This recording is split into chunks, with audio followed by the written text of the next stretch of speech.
Sebenarnya apakah flexing ini hanya hal-hal negatif atau juga bisa dimanfaatkan untuk hal-hal yang positif? Nah, kini marak istilah flexing. Benarkah flexing ini sebatas pamer harta? Flexing. Ya, kita tahu perkembangan metode penyampaian pesan semakin kesini justru semakin berkembang. Dalam artian dengan adanya platform-platform sekarang seperti Instagram, YouTube, Twitter, blog dan lain-lainnya, itu bisa menjangkau audiens yang lebih besar dan juga lebih luas untuk menyampaikan pesan. Tetapi pada dasarnya platform-platform ini memiliki karakteristik dan keunikan yang berbeda sebenarnya. Tetapi memiliki satu kesamaan antara platform-platform tersebut, yaitu sama-sama bisa menggandeng atau menyebarkan suatu pesan atau informasi ke khalayak yang lebih luas dan juga lebih besar. Ya, lewat platform-platform tersebut lah orang-orang lebih gampang untuk menyampaikan pesan yang ingin mereka sampaikan, dan cara menyampaikan pesan melalui entah itu sosial media seperti Instagram segala macamnya, intinya melalui platform-platform yang ada sekarang itu berbeda-beda. Salah satunya adalah flexing. Flexing atau pamer dilakukan untuk mencapai beragam tujuan sebenarnya.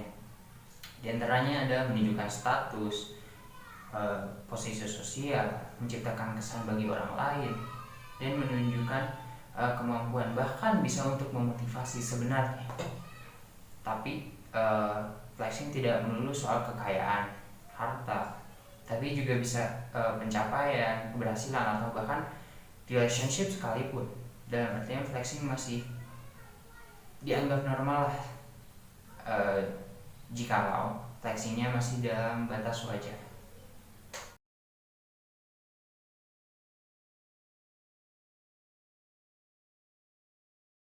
Halo Dek, kamu coba lihat nih orang yang flexing di sosial media. Iya, Mip, saya sudah lihat. Kok bisa ya orang sekaya itu? Iya benar. Saya jadi mau kayak dia, Mif. Jadi mau apa-apa kita gampang gitu. Siapa sih yang gak mau Dek? Pokoknya saya mau seperti dia, sukses. Saya bakal berusaha gitu sampai ada di titik seperti dia.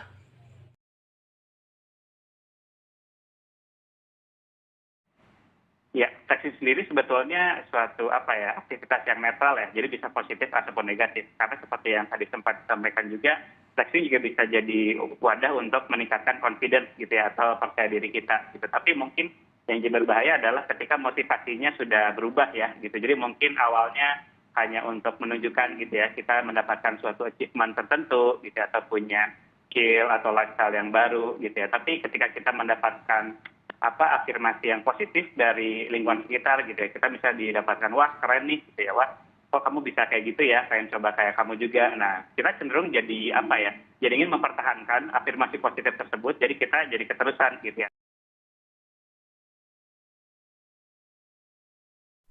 Nah, ya seperti itu yang ternyata sebenarnya flexing tidak sepenuhnya salah. Dalam artian hal ini dapat mempengaruhi psikologis seseorang, dan sisi positifnya adalah di situ ada motivasi, di situ ada audiens yang melihat orang yang flexing tersebut di sosial media, sehingga mungkin bisa jadi orang itu termotivasi untuk sukses juga seperti dia segala macam.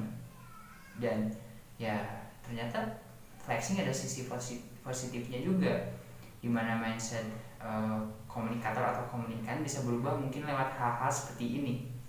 Bagi sebagian orang jadi lebih ingin untuk bekerja keras segala macam, ingin ada di taraf itu, yang pada akhirnya ya ini mempengaruhi si orang yang menonton flexing tersebut di sosial media.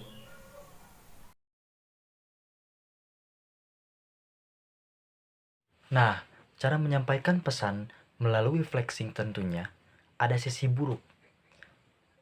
Itu jelas. Dengan pamer berlebihan membuat sebagian orang menjadi malah jadi kesal dan pesimis. Tapi masalahnya saya agak tidak suka dengan cara dia memotivasi orang seperti itu. Iya, sebenarnya kan cara memotivasi orang itu nggak harus kita memamerkan harta kita atau kekayaan kita. Banyak cara untuk memotivasi orang, tidak dengan kita harus memamerkannya. Ya iya, lagi pula di masa pandemi seperti ini, ya orang-orang lagi kesulitan segala macam, mereka malah flexing, mereka malah pamer di sosial media, yang dimana bagi sebagian orang ya mungkin itu justru membuat mereka makin pesimis, ya makin lelah dengan pikiran sama mentalnya gitu, yang dimana karena dihajar sama ya hal seperti itu, dihajar secara mental dan pikiran oleh hal-hal seperti flexing segala macam gitu. Jadi ya mungkin ya negatifnya itu. Nah, ya benar-benar.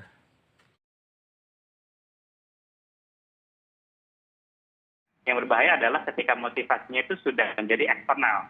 Kita melakukan suatu hal atau aktivitas karena ingin mendapatkan pengakuan atau atensi dari orang lain. Nah, ini yang mungkin akan menjadi membuat kita tertekan ya dalam waktu yang lama kalau kita berhenti untuk melakukan aktivitas tersebut. Jadi motivasi itu dalam psikologi ada dua sifat ya. Yang pertama ekstrinsik atau eksternal, yang kedua adalah intrinsik atau internal. Jadi kalau flexing bodong itu cenderung didrive-nya oleh faktor eksternal, yaitu ingin mendapatkan recognition atau pengakuan gitu ya dari pihak eksternal, sehingga biasanya ada unsur self claim. Nah, ini mungkin yang membedakan ya dengan yang beneran kaya. Jadi ada unsur self claim-nya gitu ya, ataupun effortnya cukup besar untuk terlihat kaya. Jadi orang melihatnya ada istilahnya trying to hard gitu ya, kayak benar-benar berusaha untuk kelihatan kaya gitu. Tapi kalau orang yang betul-betul punya wealth gitu ya, beneran kaya, motivasinya akan berbeda. Mungkin cenderung lebih ke intrinsik gitu ya, karena mereka cenderung tidak begitu fokus pada pengakuan eksternal kalau mereka itu adalah orang kaya, karena mereka sendiri sudah tahu ya wealth mereka itu sebanyak apa gitu ya, dan mereka tidak ada motivasi tambahan untuk diakui orang lain seperti itu. Nah, di sini pesan negatifnya. Bagaimana cara menyampaikan pesannya itu kurang tepat. Seakan orang yang flexing ini mengajarkan kita ketika kita sukses, kita bebas melakukan apapun seperti pamer atau semacamnya.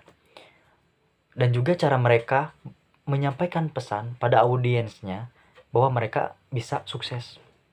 Mereka bisa menunjukkan pencapaiannya untuk memotivasi orang. Itu juga salah. Dan negatifnya lagi, orang-orang bisa menjadi meniru cara orang-orang flexing ini.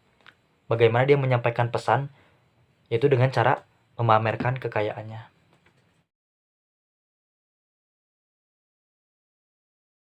Nah, George Miller, Profesor Psikolinguistik dari Rockefeller University mengemukakan, kini ada seperangkat perilaku yang dapat mengendalikan pikiran dan tindakan orang lain secara perkasa, yaitu adalah bahasa.